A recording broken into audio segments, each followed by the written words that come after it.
Bonjour, ici votre ORL, Dr Brousseau. Alors, vous avez peut-être un problème de voix ou vous voulez encore mieux prévenir un problème de voix. On a ce qu'on appelle des conseils d'hygiène vocale. Ce sont des conseils généraux que vous pouvez appliquer dès aujourd'hui pour protéger votre voix. Numéro 1, améliorer votre hydratation. Par ça, on veut dire un peu fréquemment de liquide à boire. On recommande environ 4 onces, soit environ la moitié d'un verre d'eau aux demi-heures. L'idée, c'est que lorsque le larynx est bien hydraté, on le protège, on évite la déshydratation qui, elle, va causer de l'irritation et avoir des sécrétions plus épaisses à cause de cette déshydratation.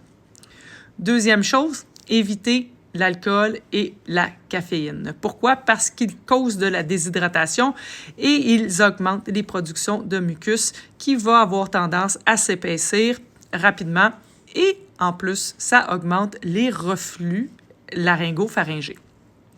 Troisième point, éviter de racler et de tousser. Au lieu de racler et de tousser, quand on a envie de faire ça, on prend une petite gorgée d'eau parce que racler ou tousser, ça cause un choc physique à l'intérieur des cordes vocales qui doivent se fermer rapidement ensemble et ça va causer de l'inflammation, de l'irritation et donc prône à donner des problèmes de voix. Parler sur un ton modéré. Qu'est-ce qu'on veut dire par ça? C'est qu'on ne veut ni chuchoter ni crier. Les deux sont proscrits parce qu'ils nécessitent des efforts musculaires et vocaux excessif.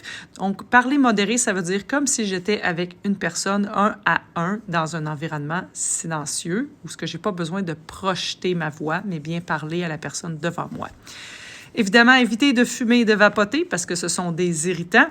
Éviter les environnements irritants. Ça peut être les particules dans l'air, la poussière. Donc, on va porter un masque, mais ça peut être aussi les gaz, les émanations de produits chimiques. On veut corriger notre posture, c'est-à-dire qu'on veut tenir une tension entre les deux omoplates en arrière et on veut respirer à partir de notre ventre et pousser l'air de notre ventre vers le haut. Donc déjà, ça va aider à projeter notre voix.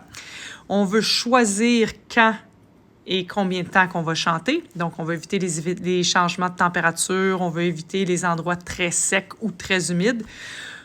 On veut éviter les aliments épicés parce que les aliments épicés vont augmenter le reflux et peuvent même parfois causer des brûlures. Imaginez-vous donc, j'ai déjà vu ça plusieurs fois. On veut bien doser notre usage de la parole. On va éviter de parler des façons prolongées, on va prendre des pauses et surtout ne pas oublier de respirer.